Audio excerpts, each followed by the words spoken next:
first Pop Talk of 2020.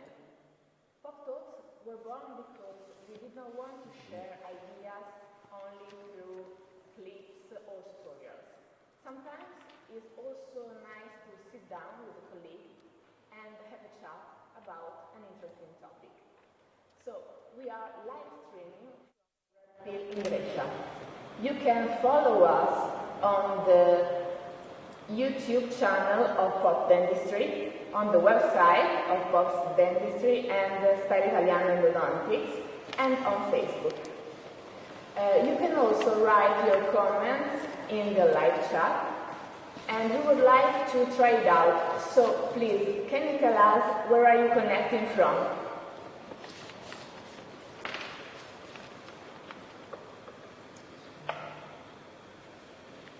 So we have someone from Milan, someone from Lebanon, from Poland, and you are many guys.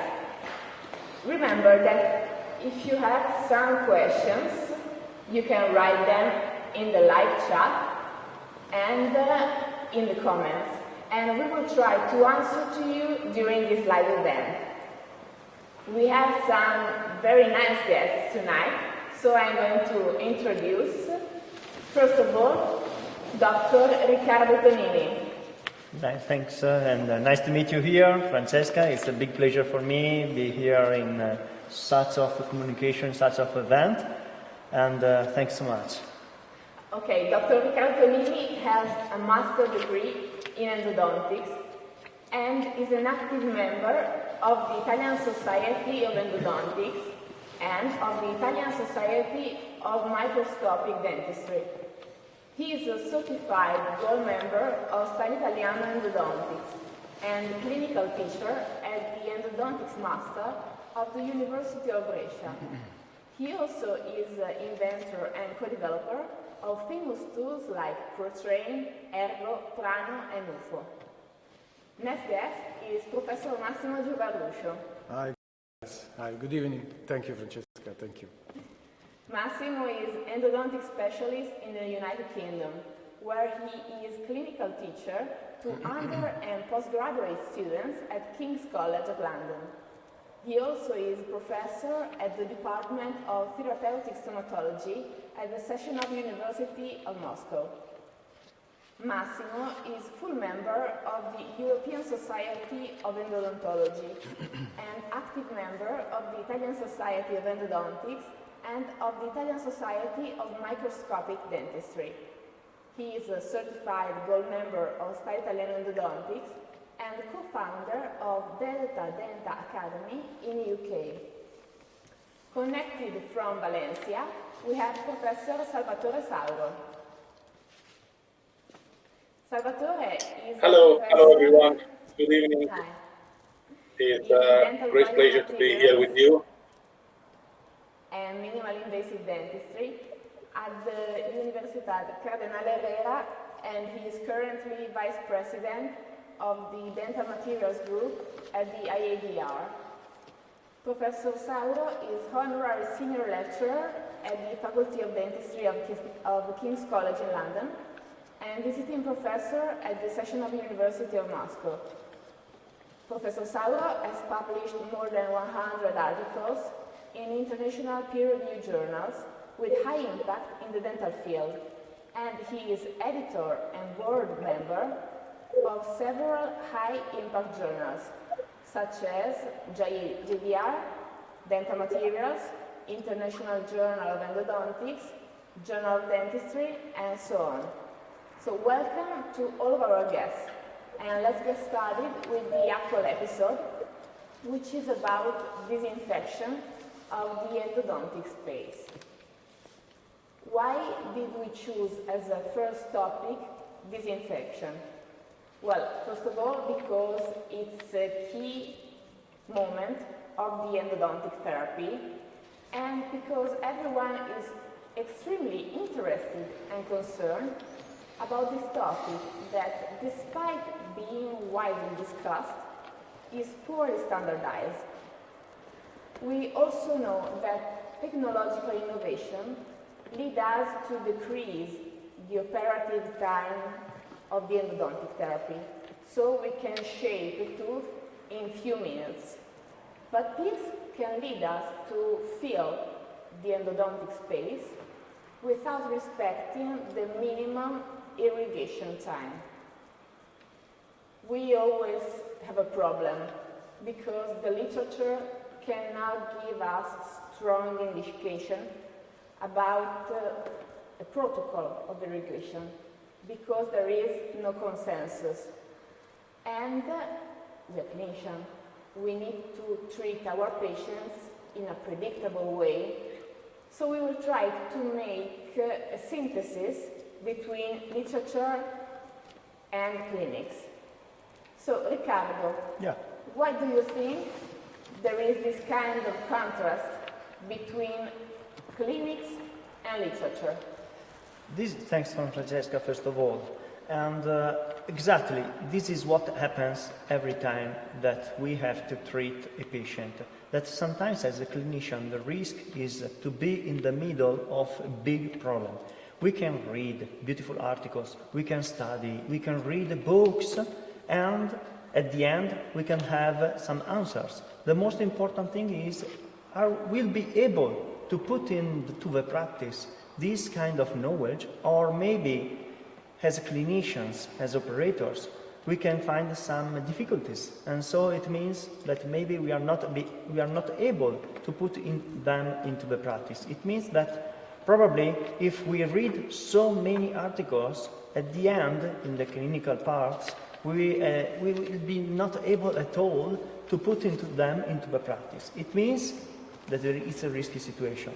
And if we have not the answer from the literature, where we can find the real answers? Maybe from the real practice. The reason why I really trust into Sta Italiana Endodontics group, and I'm sure that as a clinicians we can have many beautiful informations from the literature, but we have to be able to put them into the practice. If not, the risk is to be lost. And if we think about all the practitioners, as a Sta Italiana Endodontics as a group, is try to teach us to put them into the practice. As a Sta Italiana Endodontics group, we have to start always with why. It means, before all, we have to ask ourselves why we are doing this kind of disinfection, why we are cleaning, and why we are put inside our canals irrigants. The reason is important, and we have to answer, first of all, to this why. After, we will be only thanks to why we will be able to understand how, it means protocols, and what, it means the products that we have to use inside the canals. Remember, the philosophy of Sta Italiana Endodontics is feasible, teachable, and repeatable. And sometimes, from the literature, the risk is only to find difficult protocols to put them into the practice. This is my point of view. So absolutely, I can say that at the moment, the distance between clinical part and research, the gap is huge. It's extremely huge. What happens to you when you go to international congresses? It's a tricky situation every time, because every time when you meet people and colleagues around the world, like Massimo, for example, we can share beautiful cases. We can share an incredible amount of beautiful clinical cases shaped in a beautiful way. But at the end, the question between us is always, how did you shape it? How did you feel it? But never, which kind of protocol did you use? Which kind of sequence did you use? Because it's also a question that, example, Salvatore did on the web some days ago, and the answers were different. Different and not real specific. And so, from this image, we can understand this is what exactly I found on the literature. I was looking for a clinical protocol, but at the end, from these kind of outcomes from the literature, I found a lot of difficult and complicated protocols. You have to use this, after that. So it's something, it's a decision-free, it's a decision difficult program that we have to do. And sometimes it seems that the literature is thinking that we are more like magicians, not like real practitioners. So the risk is to make a lot of confusion. So my idea is today and tonight, thanks to this kind of event, to try to simplify the situations, but I'm sure the literature, it means Salvatore, will be not maybe on the same way. So it's a risky situation. And what about the way we carry irrigants into the root canals? This is another beautiful question. Usually, the problem is, okay, we find a lot of beautiful articles on the literature. Articles that are explaining us how to deliver this kind of irrigants. But the risk is always that the new way of delivering irrigants is changing, is a game changer. And thanks to maybe new instruments, maybe thanks to new products, we are able finally to deliver close to the apex, the real dangerous area, the real challenging area. We are able now to deliver irrigants in order to be more effective. And Irriflex, that is in this case this polymeric needle, finally is able to help us. And also the literature is telling us from many reviews, if you are able to put in touch your irrigant with the problem, probably you will be successful. So the real secret, from my point of view, is that the operator must be able to deliver irrigants, the active irrigants, exactly where is needed, not random inside our access cavity. What about bubbles coming from the pulp, from the access cavity, from the orifices? We are thinking, oh, we are doing disinfection. Yes, maybe in the access cavity, not in the deepest part. So we have to change our mind. We have to change our point of view. We have to think as a researcher. It means as a smaller part. It means that our bacteria are really small. So the new game changer is coming from some manufacturers. But of course, we have to follow the conventional things, the conventional rules that only literature can tell. So, why do you think really there is no standard protocol for irrigation? I am asking you because you are among the authors of the Disinfection chapter of the Retreatment book published by Italian Endodontics in Italian and soon in other languages. So, what is your idea of disinfection, and do you think it plays a key role in endodontic therapy or not? So, first of all, we have only to say thanks to Italian Endodontics because we were able to make this kind of book, a book about retreatment. And inside my chapter about cleaning, I tried to understand why there is no clinical protocol. As I said before, of course, literature is thinking that we are more like magicians. But my point of view is that we have to change our mind a little bit. So when I'm talking about cleaning, my protocol is based on 3 factors, and I'm talking about clinical factors. Time, first of all, volume of liquid that we have to use, and activation. They are the 3 keys of my clinical disinfection protocol. And inside my chapter, I decided to view the situation from another point of view. It means we know root canal treatment, but we never know when we will finish shaping. Maybe I can shape a root canal system in 1 minute, but I can imagine Massimo is more active and is faster. Or, example, our founder, Fabio Gorni, the most skilled endodontist maybe in Italy that we have, is faster again. And basically it's something that is unpredictable. It depends from many external factors. And we can discuss about them later.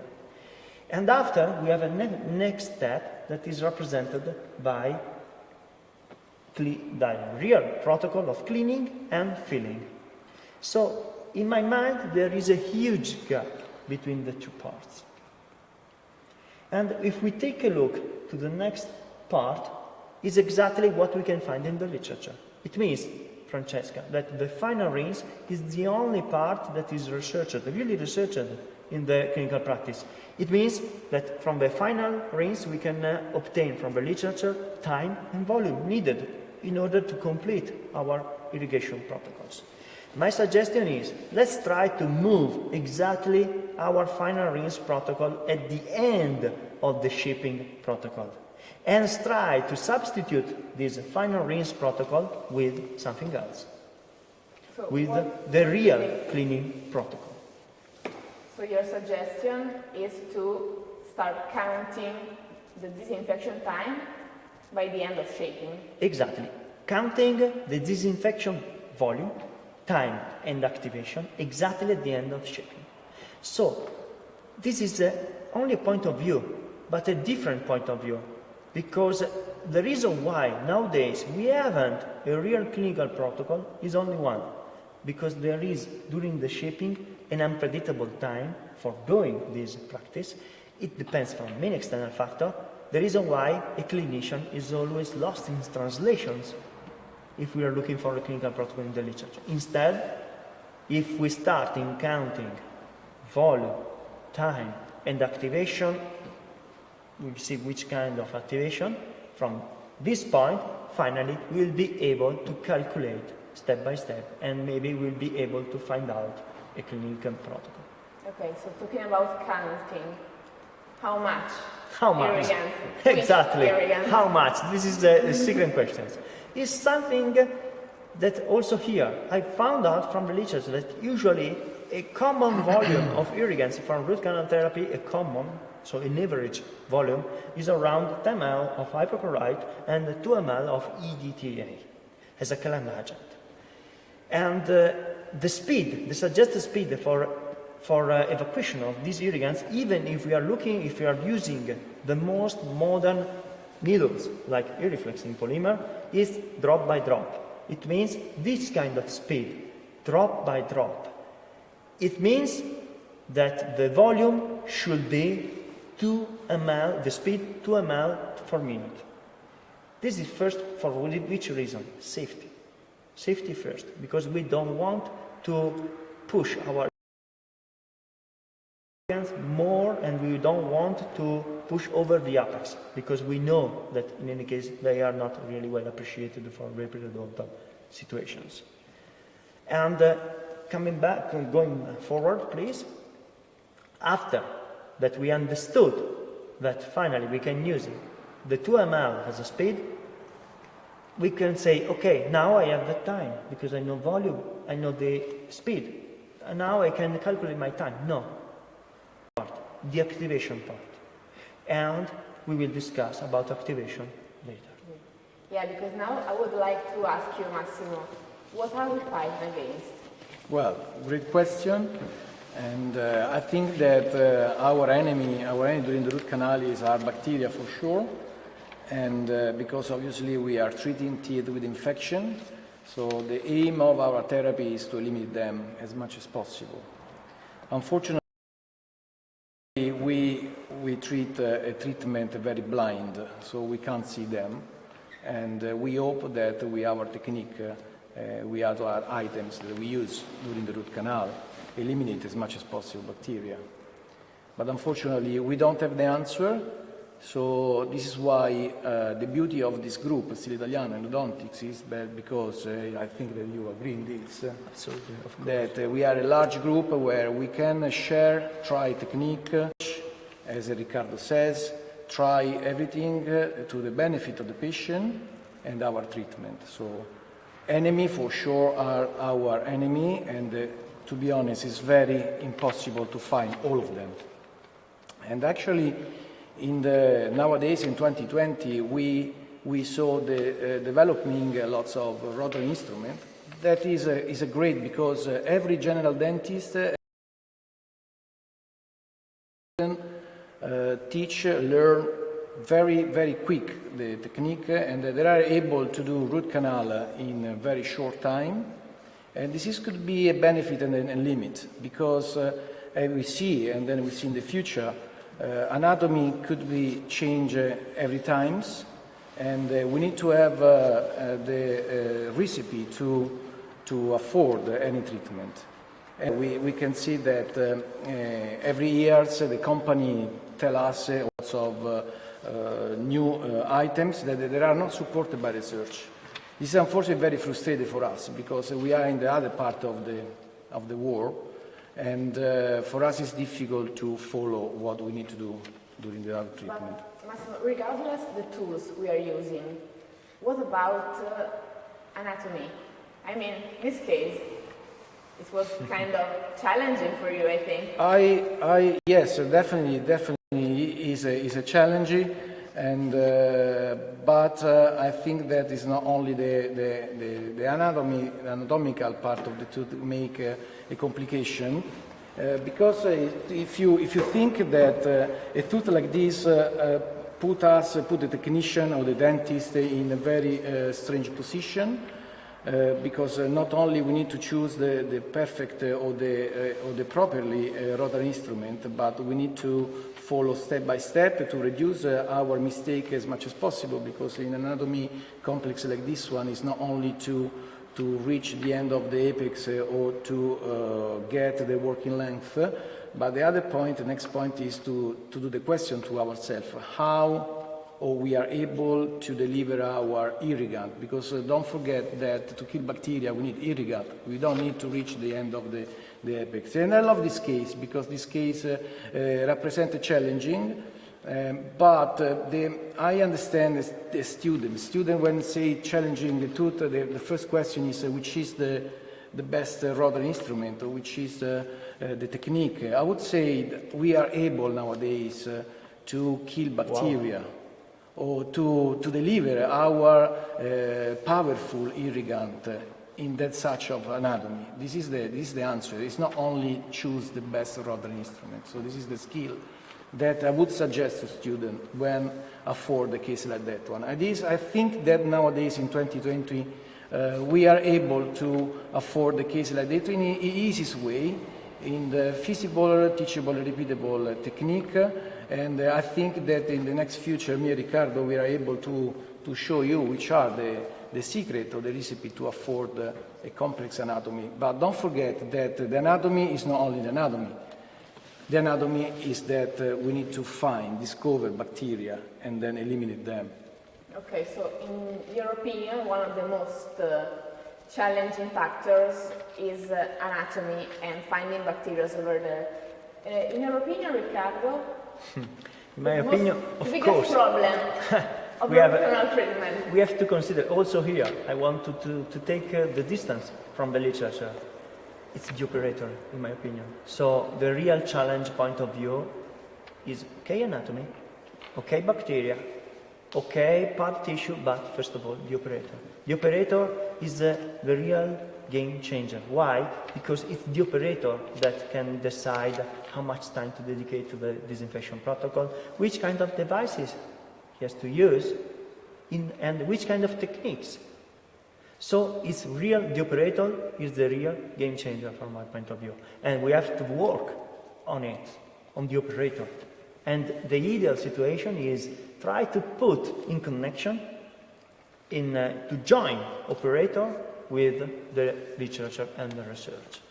So I would like also to listen to our researcher. Salvatore, in your opinion, which is the biggest challenge in successful endodontic therapy? Well, the biggest challenge, well, first of all, I would like to thank you for inviting me to this discussion, because before I didn't have time to reply to you when you introduced me. So thank you so much for inviting me. I hope I will be useful for this discussion from a research point of view. Although, as Riccardo said, research is really limited in this field, like endodontics. It's a really big challenge because it's not just about irrigation, it's not just about instrument. What the question you asked me is what about, what's the main factor in endodontic treatments? from my point of view, I mean, I'm a material scientist, so I like materials. I think materials will make the difference. I mean, operator is, as Riccardo said, operator is important because it's going to dedicate time, it's going to dedicate, it's going to choose the right material, the right technique. So the industry is about materials. So I think materials is really, really important, the material that we're going to use. We are not talking about irrigants, only irrigants. We're talking about any type of instrument. Can be, for example, the tip, you know, the polymeric tip, which adapts into the canals. A lot of instruments that we use now for activation. I think Massimo is going to mention something about that. It's also really important, the material that we are going to use after I mean, we're talking about irrigation, shaping, disinfection, but we need to also consider the material that we're going to use for root canal obturation and the materials that we are going, the technique indeed, that we are going to use for to reconstruct the tooth, because sealing is all about sealing. I mean, some bacteria can also remain inside the dentin tubules because, you know, it's complicated to remove all the bacteria. I mean, that's what literature say, that is almost impossible to remove all the bacteria. So that's why I think also the obturation material, the technique that we use for obturating the teeth, the root canals, is also important because it's going to keep this bacterial in a, you know, it's like when you get herpes simplex. You know, everybody, I mean, I got herpes simplex when I was very young, and basically the virus is inside me, but it's under control. You know, something like that. Bacteria, they're going to stay in the tubules, and probably the material will be able to control that they are not going to develop or create a reinfection. So I also believe in obturating materials, cements, sealers, and restorative materials with antibacterial properties. Yeah, so I don't know if I've confused the situation. I've made other questions, but that's my point of view. Okay. Massimo, Salvatore talked about materials and their power. Do you believe in the power of irrigants to kill all of the bacteria, or you try to help them, maybe with activation? Absolutely, I believe in activation. Activation, our irrigant has been proved that this increases the killing of bacteria. So nowadays we have many units, many stuff that coming from the company that we can use directly after our root canal. We see that we can spend maybe 5 minutes, 7 minutes to do the shaping of the root canal, and then we can decide to spend the rest of the treatment in focus of the activation. In these slides, you can see that at the moment, in 2020, we can choose different technique to activate our irrigants. I would divide this in two kind of approach. One is for general dentition, that we can use like negative apical pressure, sonic activation, ultrasonic activation, and another one probably is more specific, more advanced, that maybe in the future will take more interesting. But at the moment, for general dentition, can choose about sonic and ultrasonic activation. You can see that the difference is, of course, the power of both. And in the latest, in the update research, because we need to give importance to research as well. It's a great article for our friends, Italian friends, Gianluca Potino, Nick Grande, and Simone Staffoli, with the Professor Gianluca Gambarini, published this article where tell us the efficacy of sonic and ultrasonic irrigation device in the removal of debris in the canal anatomy, because we know that in the canal we don't have only the main canal, but we need to fight and discover bacteria in in the micro anatomy, I would say, where we can shape, we can measure. We need just to believe in our irrigation protocol that me and Riccardo, we give you our daily protocol so we can share. And the conclusion are in this article that has been published actually in 2019, so less than 1 year ago, that both sonic and ultrasonic activation has been demonstrated the very high capacity for dentin debris removal, and as well is important that the mechanical movement of the liquid is more important than chemical activation for removal of debris. So I think that from research we can keep this tip, and we can deliver this tip in our clinical protocol, clinical approach for the benefit of the patient. So when I do congress around the world, every student, every dentist asks to me which is my favorite protocol for irrigation, and ask me use sonic or ultrasonic activation. To be honest, I think this is a personal feeling. Dentistry is a manual job. I think that is different from one-to-one, and in my personal opinion, I love to use sonic activation because when I place such as a polymer or plastic tip in the canal, I feel secure. I feel secure in treating my patient, but this is my personal feeling especially when I have a complex case. I would like to don't run the risk to make some mistake, because we know that at some point we can do something wrong, and then this is not good for the patient. And this is why, in that case, I can give you some disadvantage in using ultrasonic or sonic. Regarding the ultrasonic, my opinion is that I would underline some disadvantage about this system. I use it, so I don't.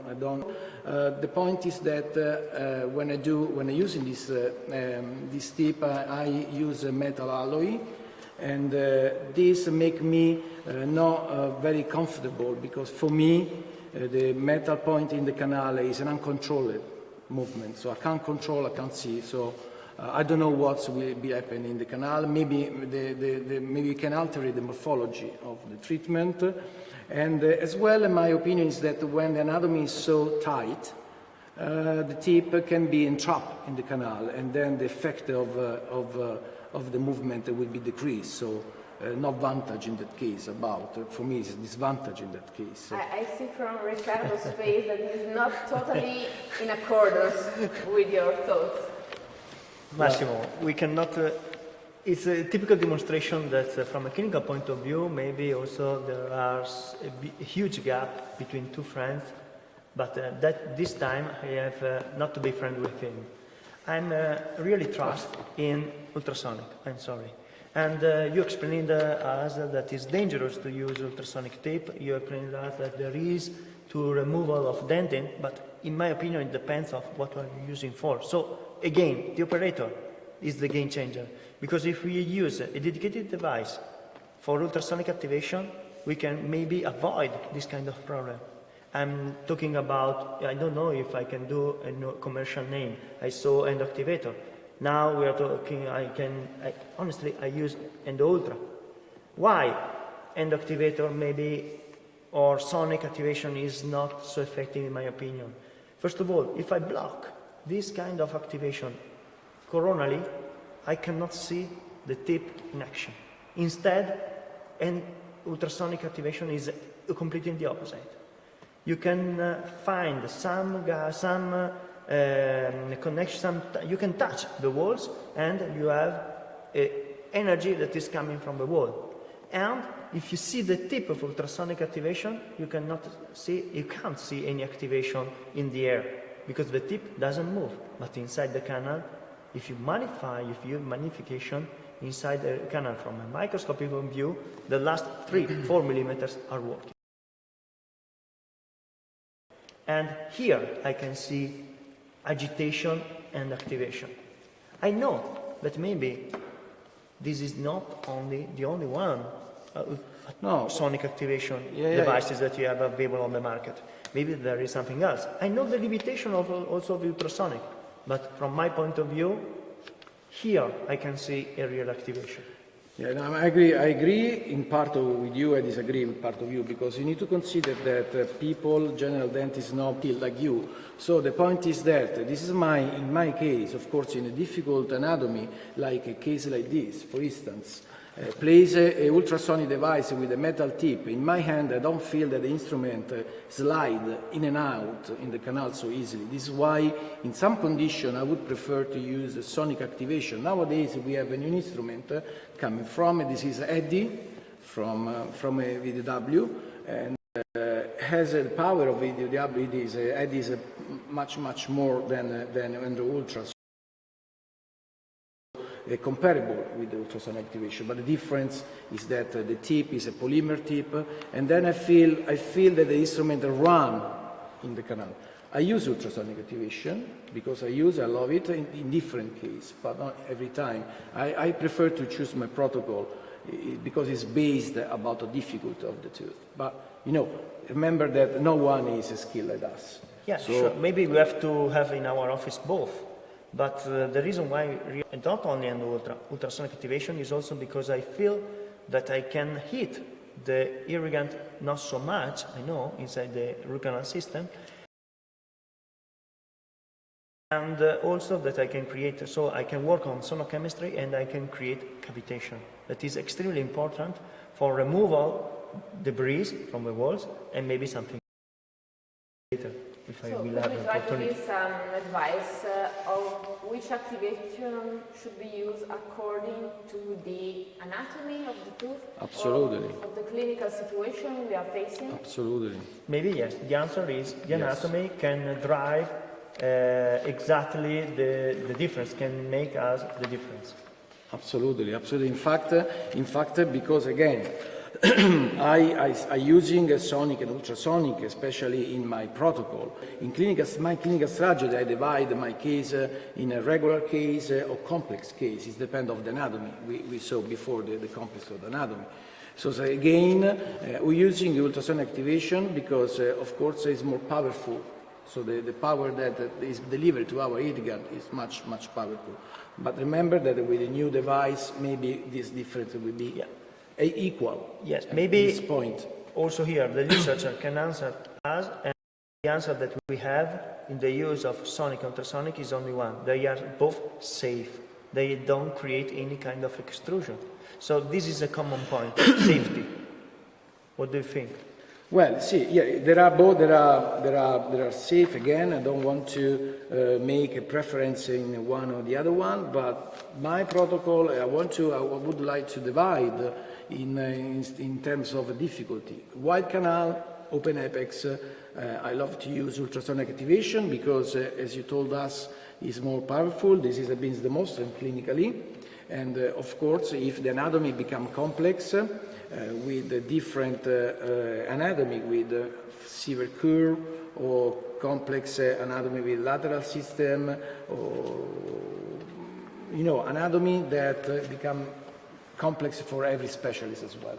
In that case, my personal opinion, I don't feel to use ultrasonic, but sonic, because I feel in my hands that this system runs and goes like a glide path sensation, in and out with a slide effect in my root canal already shaped. This is what I follow in my protocol, but I can't see my tip inside the canal. This is not my clever, maybe yours.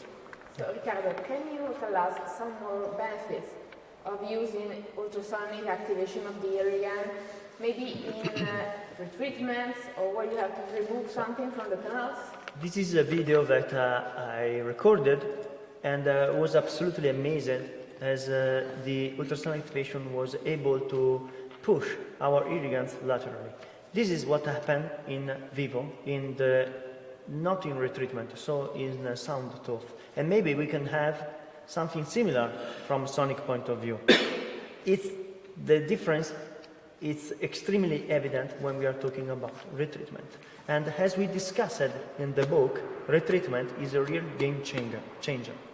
And I flew to Tokyo in order to make a research, and I did a micro CT to the roots, and I obtained an outcome that was amazed me, that a cordial device, ultrasonic cordial device, was able, in only 20 seconds, was able to remove a good amount, that here is represented in blue, a good amount of sealer and gutta perca, in only 20 seconds.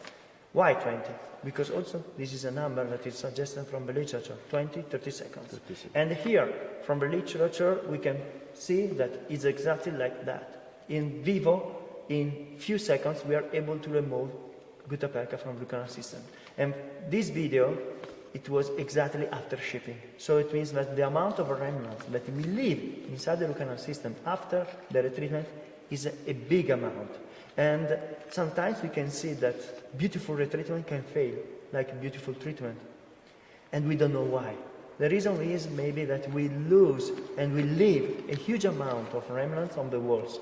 Remnants that maybe can also affect our obturation methods. Remnants that maybe can cover and can hollow some bacteria. Now, we promised we would have answered to the questions of our audience. So I would like our director, Diego, to tell us if someone asks some questions. Expecting. Yeah, we got a question from I think someone you know, whose name is Pablo Gomez. Of course. I've heard about We are waiting for. And of course, we will not agree with him. I know. So it's third part. The question is, I trust in ultrasonic too, no problem in terms of risk. It depends on which kind of tip you are using. The dedicated tips are flexible and soft, that's why it can't change the anatomy, and don't forget the acoustic screening effects. Of course, the diameter of the tip is important. It's a focal, but again, the sonic activation with eddy is still there is a streaming effect, and then But are you sure that you can do it in the apical region? unfortunately, I'm not sure because I can't see so deep like you. Okay, okay. Yeah. The sensation is every time that I'm using plastic is beautiful in a glass of water, but completely different inside a narrow canal. Nowadays we are shaping less. Nowadays we are going more conservative. More conservative, of course. But unfortunately we can't use nickel titanium for activation because we have no power. So we are looking maybe for something new. A polymer or something else that is similar to a metal. Also here, there is a huge gap between the manufacturing process, rules, CE certification, and the real, the truth that we have to face. And of course, the research to support us. And also the research. That sometimes is too late. Exactly. Because exactly, because we are faster clinically. We are faster. We are faster, and also here Salvatore can explain us that the research protocol, the research timing is really low compared to the real clinical practice. Sure. Diego, do you have other questions? Yes, eventually kind of a comment from Mark Habib. I think the issue is more cleaning the entire part tissue, dissolving all the organic tissue more than killing bacteria, especially in vital cases. Of course, in retreatment cases with chronic lesions, activation protocol is needed to reduce the bacterial load to achieve a favorable environment for healing. Kind of a comment, rather. Well, this is it is interesting because we of course the common question is, did you change your protocol if you do a retreatment or primary treatment? So this is the very common. I don't. I don't because in my protocol, irrigation protocol is exactly the same. So I follow. I'm not sure if you follow exactly the same protocol. Biology is so far from the reality, so I don't want to take any risk. So in my opinion, retreatments are on the same way. I don't use more volume or something else. I want to stay fixed, only because I love to simplify. And I'm trying to imagine an operator, a clinician, coming from here, that is not a magician, as I told before. So we cannot distinguish, we cannot calculate perfectly everything. So we have to approach the clinical protocol really in huge and far away situations. Try to find a compromise. Since you talked about simplification, I would like to ask to Salvatore, what let's does ask.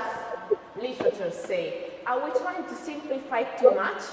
Trying to reduce the number of irrigants we use by standardizing our protocol, etc., which is the state of the art in irrigation? Well, it's been an interesting discussion so far. What's the state of art of irrigation? Well, actually, there is no state of art in irrigation. You know, that has been already said by Riccardo and Massimo. So there are so many protocols, so many irrigants that are coming out. They are under investigation. The thing that I can say is in irrigation is basically hypochlorite and EDTA. So hypochlorite, as everybody knows, is a potent proteolytic agent, is a potent antibacterial agent. So it has this ability to remove organic residuals of pulp, bacteria. It kills bacteria. It kills a lot of strong species of bacteria. So it's quite cheap. That's another strong point of hypochlorite, that is basically cheap, and is probably the only one to have proteolytic action in the canals. And you know, it's important. It's really important. So hypochlorite seems to be is still the gold standard in endodontic treatment, in irrigation. The gold standard seems to be, if you go to the previous slides, probably is much better. Or I can share my, oh, there you go. So basically, 5% seems to be the gold standard in literature. If we do basically a literature review, I mean, it seems to be the gold standard. So from a research point of view, let's talk about hypochlorite for a moment. From a research point of view, at least to that part of research that I like, or I would like to push a little bit more, is to try to reduce the concentration of the hypochlorite. So it seems that now we are moving to reduce the concentration of the hypochlorite that we use in endodontics. So we are moving toward 2%, 1%, and maybe in the future we will also approach something like. And this can be really interesting when used in combination with activation, with active application like sonic or ultrasonic. I mean, I'm quite happy with ultrasonic. I'm going to show you some images that you can get with the ultrasonic system from an in vitro point of view. But anyway, the point is try to reduce the hypochlorite that we use in endodontics and make it powerful in terms of removing debris and bacterial via instruments like, for example, ultrasonic activation, sonic activation. I don't have a lot of experience with sonic. But with ultrasonic, you can get a very good result. As you can see in the image on the screen, if you see picture A, so here you see basically no collagen. In B, you see a lot of collagen. You know, all the intertubular dentin with all this. This is collagen. This is a confocal microscopy technique. And you can see here with C, in picture C and D, that we can get, basically, in this experiment, we used a concentration of 0.5%, 0.5% hypochlorite, and it was able to remove part of the collagen, but when we use high concentration, like 5%, most of this collagen is basically degraded because hypochlorite is a potent proteolytic agent. So we need to find a balance. It's complicated, I know, but we need to find a balance to have something potent, which is antibacterial, but at the same time that does not influence, does not interfere, does not compromise the properties of the root canal dentin, because we can get the maximum sterilization, maximum disinfection using high concentration of hypochlorite. But then what happened after the obturation? So from my point of view, we need to be a little bit less, bit less invasive, even in terms of the type of irrigants we use, and also the an hypochlorite is still quite dangerous in terms of, it can go through the apex, it can create edema, tissue necrosis. So that's another reason why we want to discover new irrigation agents, right? And the other gold standard is the DTA. Yeah. We had some questions about someone who's following your research group on Facebook. Some days ago, you asked many people about their own irrigation protocol. Did you have interesting responses from these people? And another question, what about the new products in irrigation?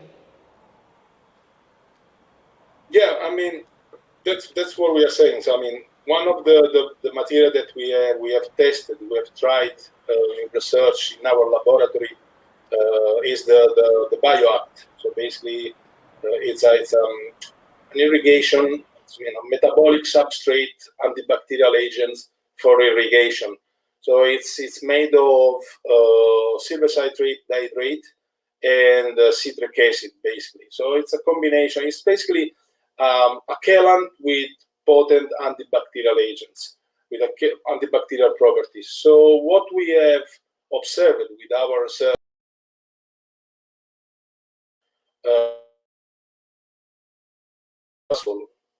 we cannot answer all the question of the endodontics field. That post in Facebook, in Style Italiano Endodontics, people, they were asking a lot of questions like that we cannot answer, because this is just a research with specific aim. So the aim of this research that we have performed and we have recently published is this new this new irrigant able to clean the dentin, open the tubules, remove the smear layer, and favor the penetration of the sealer.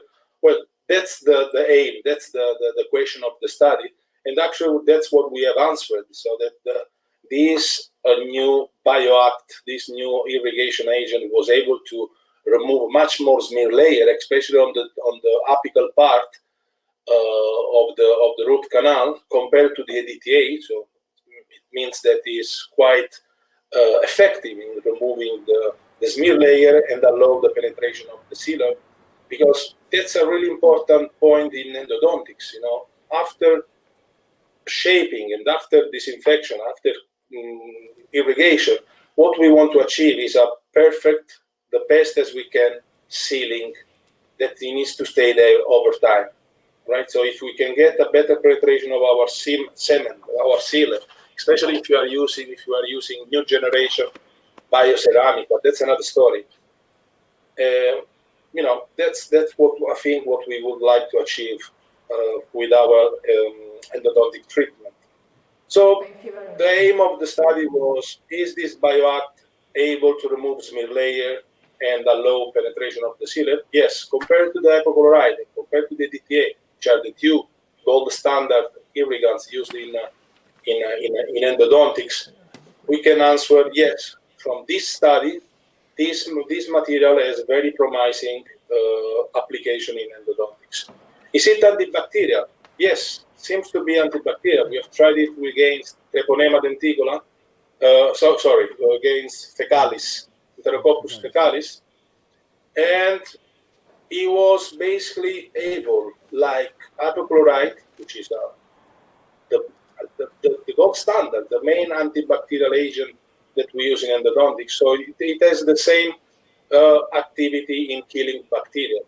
So these were the aims of the study. We answered the aim. The material, this irrigant, is quite promising. There were some questions about toxicity. I remember on the Style Italiano group, there were a couple of people pushing on the toxicity of the silver, nanosilver, nanoparticle, ions, silver ions.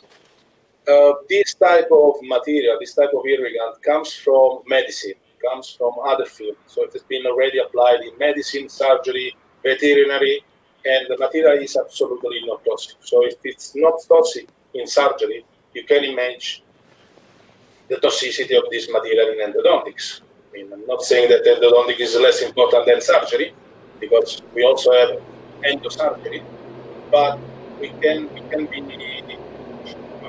be sure that the material is not toxic. I mean, it's some more not questions, toxic, Salvatore. not dangerous. If our director.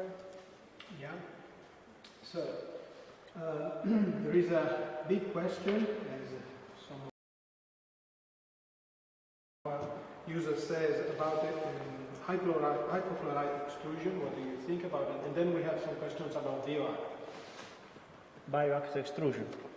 Bioactive extrusion or hypochlorite? Hypochlorite extrusion. Hypochlorite extrusion. Yeah. Well, there are some researches I in didn't the get- literature. Say again, sorry, I didn't get the question. The question, What happens when hypochlorite the root canals into the periapical tissues? Well, everybody knows what happened. If you are, I mean, it's depend. I mean, it's depend on many factors. You know, I mean, this has been discussed by Riccardo and Massimo before, because they are scared to push too much or to get to the apex too much. You know, the pressure, the type of the tip. That's why we have new system like Endovac in order to avoid. I mean, if the concentration of the hypochlorite is lower, it's the same as I was saying before. Probably we will have less risk of damage or necrosis, or you know what the hypochlorite can create when it goes through the apex and get into the periapical zone. But it's multifactorial. I mean, it's not it's not easy to say if you use 1% or if you use 5%. I mean, hypochlorite can be neutralized by the tissue, by the soft tissue, by the immune system. So the less the concentration, probably the less the risk. But it's not just about that. I mean, it's multifactorial. I don't know if I satisfied the question. I think so. And what would happen if bioact would be extruded into the periapical tissues? Nothing, because you said it's well tolerated. I don't know. I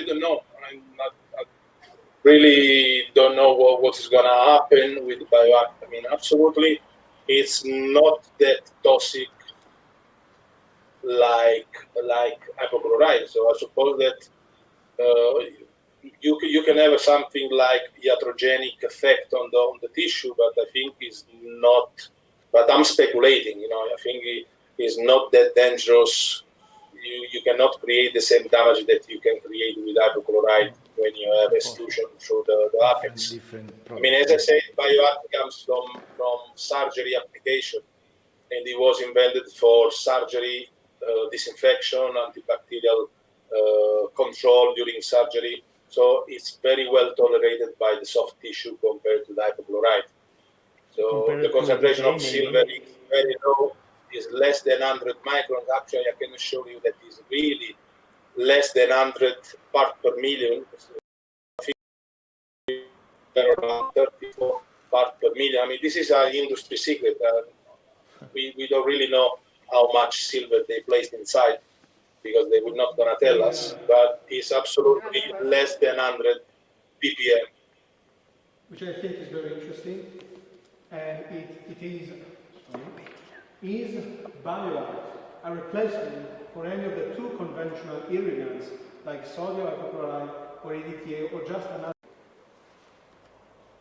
That's a good question, absolutely. I mean, this is what actually I'm asking to myself and actually to Riccardo and to Massimo. I mean, I don't know what's the next step in research with bioact, because we need to know, we need to understand if we want to use it alone, if we want to use it just after shaping, if we want to use it during shaping, and also after shaving.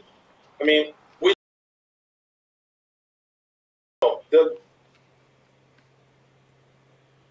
try to answer little questions. You know, as I said, it's a piece of the puzzle. It's just a little piece of the puzzle.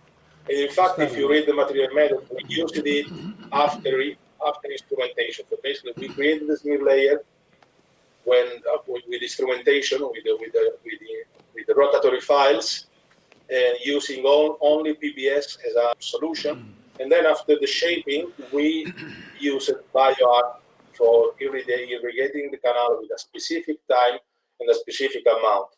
So, and with this standardized condition, we saw that we could remove much more smear layer, especially on the apical part, compared to the DTA and compared to the hypochlorite, because hypochlorite is not able to remove any smear layer apart from some organic part. So we don't know. The answer is we don't know. We need to try. We need to investigate more. And I don't know. Probably Massimo and Vicky, they already tried it clinically. They already have a sort of much more complex protocol. So what do you think, Riccardo? What's the best clinical application of BioAct? My best application of BioAct is maybe to try to introduce this kind of irrigant exactly after shipping. It means that after that you finalize and you ended your shipping, maybe you can rinse with hypochlorite again, but few in volume, and you can start with only BioAct because you have two actions in one irrigant. And in the beginning, I know every operator is not so confident in order, they don't want to leave hypochlorite use. In my opinion, they really trust in hypochlorite. So it's difficult to explain to the operator, oh, you have to use less hypochlorite. How much? For how much time? And you have to use this kind of irrigant. The risk is always to see, maybe they try, but they don't do this continuously. Instead, my point of view is considering what we saw from your research and what we will see for the next researches, and we are waiting also for maybe other researches. Probably the new trend of endo will be use less hypochlorite in less volume, in less concentration, so it means to do not affect later the adhesion of our composite in collagen or dentinal tubus substrate, and try to use a chelant agent like a BioAct in order to substitute completely EDTA, that is completely synthetic, 100% industrial product, and try to reduce the amount of hypochlorite needed, because maybe we can find an alternative to this kind of irrigant. Hypochlorite, we love hypochlorite, we know that it works, but I think it will be really difficult to replace it completely, but maybe we can start with BioAct instead of EDTA, and after to introduce BioAct instead of EDTA, and maybe also in order to substitute completely. But to be concrete, yeah. I want something that I can do tomorrow in my clinics, which is predictable and effective. Starting from the point of view that I shared before, my idea, my final message for our follower is start to count your protocol, irrigation protocol, exactly after shipping. My protocol is to spend 10 minutes in order to evacuate, in order to use 10 ml of hypochlorite and maybe 2 ml of BioAct, with 30 seconds of activation for single-rooted tooth. It means that in total, after 5 cycles, we can cover 10 minutes. For 2 canals, like a premolar, we can spend 12 minutes, and for a molar, 15 minutes. When I shared these times with timing, the times that you can find on the book, exactly is written on the book, when I shared my suggestion, my point of view with a lot of clinicians, at the end, the answers were so different, so not clear, because some one of them told me, oh, usually I spend 3 minutes. Some one of them were scared. "Oh, only 15 minutes for a more?" Sure, but remember, I'm talking about after shipping. So it's clear the point of the gap, that the end of something and we start something else later. During shaping, also here, I think that also the literature and also Salvatore can maybe say and follow my suggestion. During shaping, we are producing a lot of debris. All these debris can buffer completely the power of hypochlorite. It means that our hypochlorite is not so powerful during shaping. It's a liquid that can help us. After shaping, we can introduce it, but maybe we can reduce the amount if we will be able to introduce a new kind of irrigant that can do a double action, chelate agent first and disinfectant agent. Maybe a prolonged. We saw that the silver ions are able maybe to make our disinfection action prolonged, maybe for more hours, not forever, but for more hours. Very clear. So, thank you, Riccardo. My pleasure. Thank you, Salvatore. Thank you, Thank you. Massimo. My pleasure. I think that if there are no more questions, we can end our chat at the moment. But we would like you to tell us which other topics would you like to be discussed in this session.